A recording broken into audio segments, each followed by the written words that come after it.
Hello friend, आपको YouTube channel ECC career point में स्वागत है। आज झारखंड का हिस्ट्री है और झारखंड के हिस्ट्री में आपको सबसे पहले जनजातीय व्यवस्था, जिसमें आपको मुंडा मानकी हो शासन व्यवस्था है। और झारखंड में प्रारंभ में आपको जनजातियों की संख्या 32 होती थी, लेकिन एक जनजाति आपको इसमें बढ़ गया है।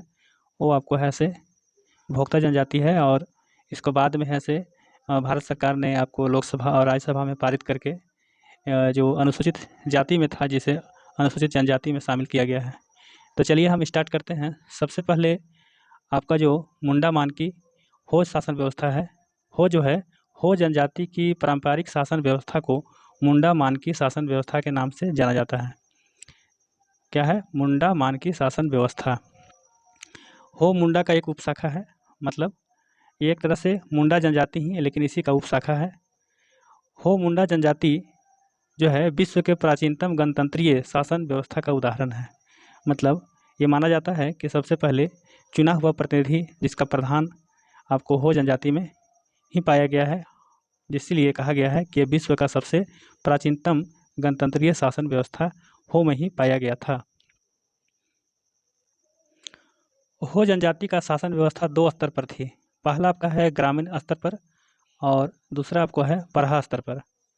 तो सबसे पहले आपका है ग्राम स्तर पर, जो है प्रत्येक गांव में एक ग्राम पंचायत का गठन किया गया था। और ग्राम पंचायत का जो अधिकारी जो होता है वह इस प्रकार है। पहला आपका है मुंडा। यह ग्रामीण शासन व्यवस्था का प्रमुख था। यह प्रशासनिक एवं न्यायिक कार्य करता था। यह अपना कामों का निपटारा सरना, शासन तथा अखड़ा जैसे स्थानों पर करता था। मतलब ये आज भी ऐसे ये व्यवस्था है, आज इसी तरह से भी संचालित होती है।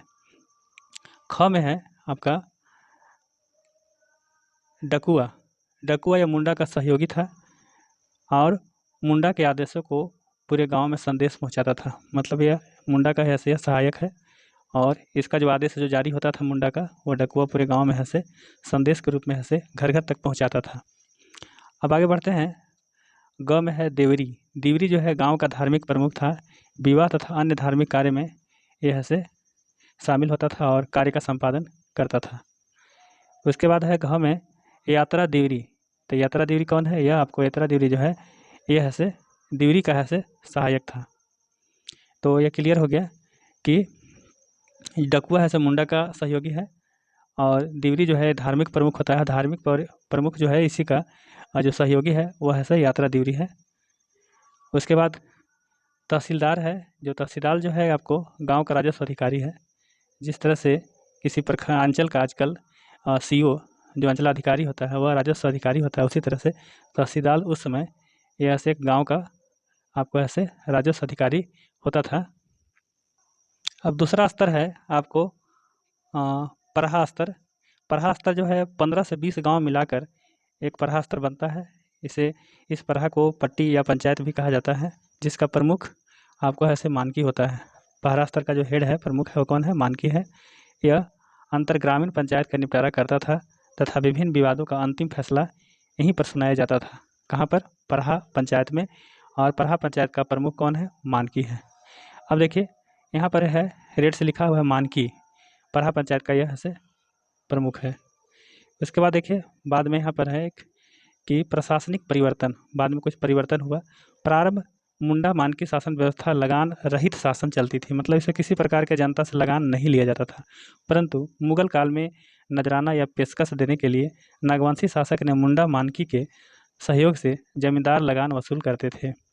मतलब मजबूरी हो गया यहाँ पर कि जब नजराना देना है मुगल शासक को, तो वहाँ पर आपको लगान कहाँ से आएगा? तो जनता से ही लिया जाएगा। तब से ऐसे नागवंशी शासक यह परंपरा शुरू किया और उसके लिए ऐसे जो मुंडा मानकी है उसको, मतलब जो जमींदार है उसको सहयोग करने के लिए कहा। यहाँ से हो जनजातियों का शोषण शुरू होता है, क्योंकि लगान वह पहले कभी नहीं देते थे, लेकिन लगान अब देना पड़ रहा है। और जब लगान देना पड़ रहा है तो जो निर्धारित जो मुगल द्वारा होता था उससे कहीं ज़्यादा वसूली होती थी, जिससे उनका शोषण शुरू हुआ। मुंडा विद्रोह के पश्चात 1833 ईस्वी में विल्किंसन रूल लागू हो गया इस क्षेत्र में, जिसके कारण वहाँ से पुनः आपको मानकी मुंडा शासन व्यवस्था बहाल हो गया।